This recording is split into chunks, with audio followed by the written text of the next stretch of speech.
Bonjour à tous la Famax, j'espère que vous allez bien. Donc aujourd'hui on va faire le point sur la situation du Bitcoin, mais on va parler également de la Silicon Valley Bank, la banque des startups aux États-Unis, qui est en train de faire faillite.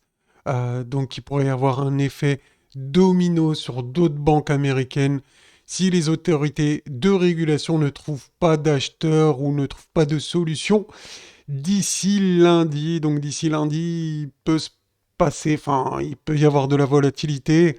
En tout cas, il peut y avoir également des opportunités parce que c'est pas dit qu'il n'y ait pas de bonnes nouvelles lundi.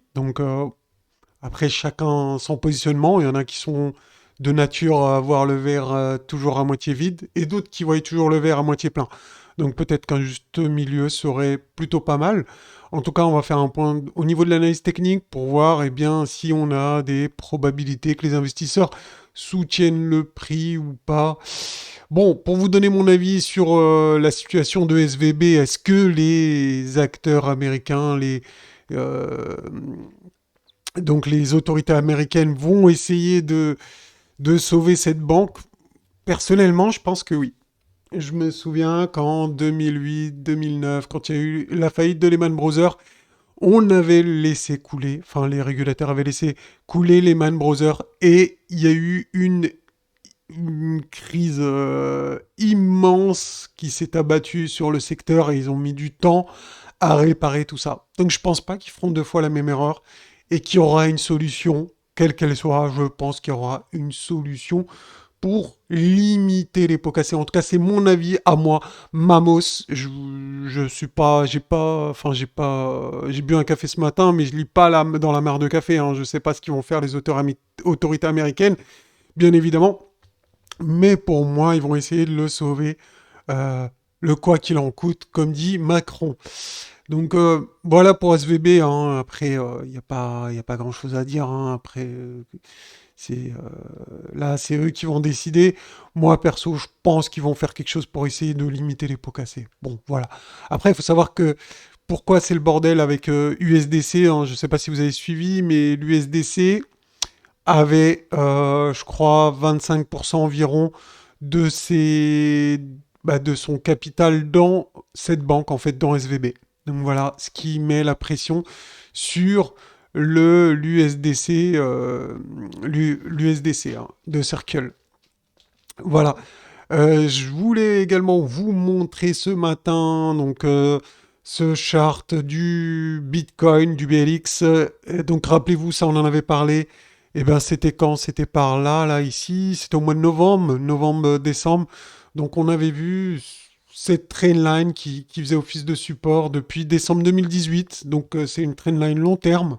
Ici on est sur un graphique vraiment long terme. Ce qu'on peut voir, c'est qu'elle a toujours fait office de support. Aujourd'hui, eh bien, on n'est pas dessus encore. Hein.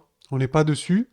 Euh, attendez, je vais voir si j'ai bien tracé. Je vais essayer de faire d'être le plus précis possible. Voilà, là, on est dessus. Voilà, on est bien dessus. Tac. Je vais juste un tout petit chouïa. Voilà, comme ça. Boum. Donc là, je verrouille. Voilà. Donc là, si le Bitcoin continue de descendre, la trendline ici nous donnera un support autour des 18 000 $, les gars. Donc 18 000 $, c'est une probabilité pour tester cette trendline.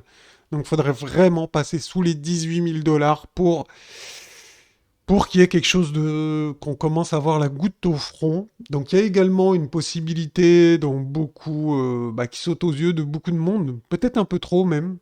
Donc à voir. Ça serait une éventuelle épaule, tête, épaule. La plupart d'entre vous, je pense que vous connaissez cette figure. Hein. C'est une figure de retournement haussière où on peut prendre le haut de la tête ici, la hauteur de la tête qu'on reporte ici à, à la ligne de coup et on obtient l'objectif donc qui est aux alentours de 37 000 $ ici si jamais cette pattern se réalise. Donc pour l'instant, eh ben, vous mettez ça dans un coin de votre tête et on verra si on a une cassure de trendline, si la figure se confirme, on On en reparlera. Bon, d'ici là, il faut juste savoir que c'est une possibilité. Donc, il faut en avoir conscience, mais il faut pas non plus anticiper la figure. On l'a vu par le passé. Anticiper n'est pas forcément une bonne chose parce qu'on peut se faire rect, bien évidemment. Euh, également, les gars, ah oui, donc sur YouTube, je vous ai pas parlé de cet indicateur. Donc, ça, c'est un indicateur que j'ai programmé, que j'ai programmé, hein. Donc vous l'aurez pas de disponible sur TradingView. Je le partage uniquement avec les membres VIP. Donc cet indicateur-là, qu'est-ce qu'il nous a dit donc durant cette baisse que là on est arrivé sur un point extrême quand on voit autant de pastilles de boules rouges. Ça veut dire que le prix est en situation de survente extrême, ok. Euh, donc à partir de là, qu'est-ce qui peut se passer? Eh bien, c'est comme un élastique, les gars. Quand on tend un élastique comme ça, là, on voit bien avec toutes ces boules rouges, eh ben, c'est comme les lois de la physique, ça a tendance à repartir dans l'autre sens. Non pas parce que c'est bullish ou quoi que ce soit, c'est vraiment technique. Donc ce qu'on appelle un dead cat band, ou appelez ça comme vous voulez. Donc c'est vraiment technique. Ça veut dire que eh bien, les vendeurs ont appuyé fortement sur le bouton et donc là, il pourrait y avoir un assèchement entre guillemets des vendeurs.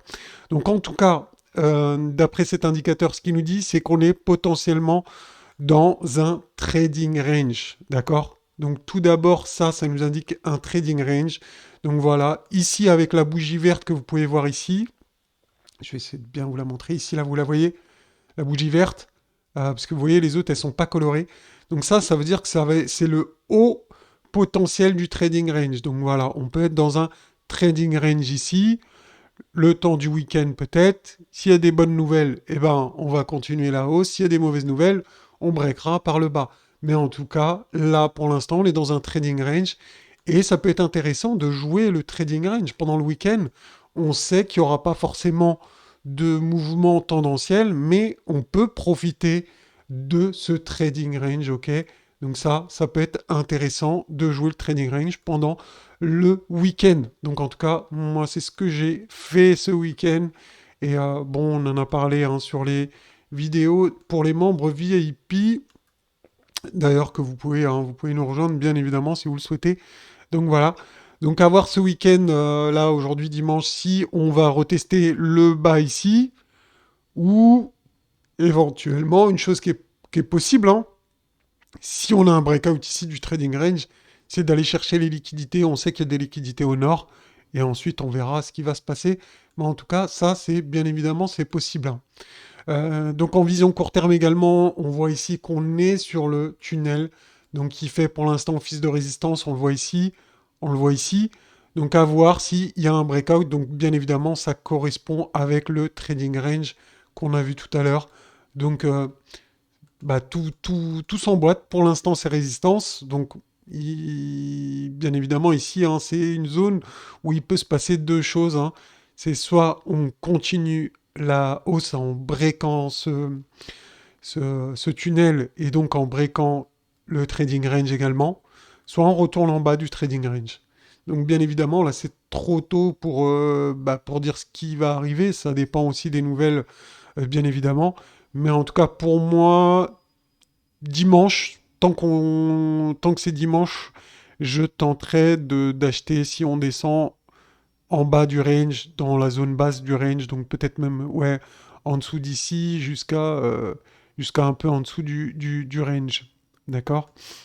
Donc ça peut être intéressant. Donc surveillez ici, hein, tout retracement peut être intéressant pour moi, je pense. Surtout tant qu'on reste le week-end là, ça peut être intéressant d'essayer d'acheter cette zone ici, hein. On peut bien évidemment passer plus bas que les 19 500 de 200-300 points. Ça, c'est pas grave, hein. Dans un range, on peut faire ce qu'on appelle des déviations. Donc ça peut être intéressant d'essayer de choper le point bas. En tout cas, pour moi, c'est ce que je pense. C'est pas un conseil financier, bien évidemment. Euh, également une chose, les gars, je voulais juste revenir très rapidement sur le DXY. Le DXY, bah, c'est l'indice du dollar. L'indice du dollar pour l'instant, eh bien, on était dans un trading range ici, là, que vous voyez en orange. Je vais peut-être passer en weekly, ça va être plus visible. Voilà, vous voyez ici. Et le truc qu'il faudrait faire attention ici, c'est est-ce qu'on va réintégrer le trading range? Donc ça, si on fait ça, ça serait extrêmement bullish pour le Bitcoin et les actions. Donc c'est quelque chose à surveiller. Ou si au contraire, on commence à trouver support ici sur la trendline du truc et après qu'on s'extire par le haut, là, ça serait extrêmement bearish. Donc ça, c'est quelque chose à voir, à suivre. Donc on va le suivre dans les prochains jours. Donc à chaque vidéo, on fera un petit point sur le DXY. Donc pour l'instant, bah, il n'y a pas grand-chose. On est sur une zone un peu neutre ici. Et on verra si vraiment on s'extire par le haut ou par le bas. Donc ça aussi, ça à suivre. On va checker les liquidations. Donc au niveau de Bitcoin, je suis en all leverage, donc toutes les liquidations, regardez-moi ça, ce qu'il y a en haut. À partir de 22 000, les gars, c'est énorme, hein, si vous voyez ça, enfin, comme vous voyez comme moi, c'est vraiment énorme. Donc en cas de short squeeze, il y a de quoi alimenter le feu, entre guillemets. Donc tout ça, ça sera des shows, de l'argent à récupérer, de l'argent à cramer. Donc s'il y a un short squeeze, on peut monter très vite, très fort. Donc attention, sait-on jamais. En tout cas, c'est ce que nous montrent les liquidités ici. En optical opti, eh bien, en optical opti, bah, c'est le trading range, comme on le voit, 19 300. Et là, on est sur les 21 400, mais on a encore un peu de jus au nord, mais on peut faire du trading range pour effacer tout ce qui est en bleu ici. Donc c'est à surveiller ça aussi également. Est-ce qu'on va rester dans le trading range ce dimanche? C'est tout à fait probable. Et dans ce cas-là, on irait nettoyer tout ça en bas. Donc, euh, donc voilà, en cas de cassure du trading range par le haut, bah on a vu, hein, il y a des liquidations ici. On a vu les liquidations également ici, donc à surveiller. On va checker également Ethereum très rapidement. All leverage, eh bien, on a des liquidations au sud, d'accord? Donc là, on le voit bien, hein, il y a un pic. Je vous fais un petit zoom ici pour ceux que ça intéresse. Donc aux alentours des 1420, 1430, il y a un gros pic. Et donc après au nord, il y a de quoi faire également aux alentours des 1560. Je vous montre l'optical opti. Et également, il y a des liquidations au sud, hein, que vous pouvez voir ici. Donc à surveiller, on pourrait rester dans le trending range ce week-end. Voilà pour la petite mise à jour les gars. Je vous ferai une vidéo très bientôt, donc la semaine prochaine.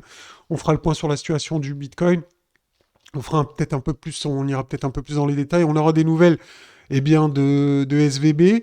Et donc, dans ces cas-là, on pourra avoir une vision un peu plus concrète de ce qui se passe sur le marché. On va en parler. Pour l'instant, bah, on ne sait pas trop. Moi, je vois plutôt le verre à moitié plein. Je pense qu'ils vont essayer de sauver les meubles et qu'ils vont pas tout laisser couler. Je pense que 2009 leur a servi de leçon. Ça m'étonnerait qu'ils laissent couler une banque comme ça et qu'ils laissent la contagion, donc laisser faire un effet domino sur les autres banques. Ça, franchement, je ne pense pas que les régulateurs américains vont laisser couler tout comme ça. Ça, moi, perso, je n'y crois pas pour le moment, en tout cas. Donc voilà, c'est tout pour aujourd'hui, les gars. N'hésitez pas à laisser un pouce bleu si la vidéo vous a plu. Je vous dis à bientôt. Ciao, ciao.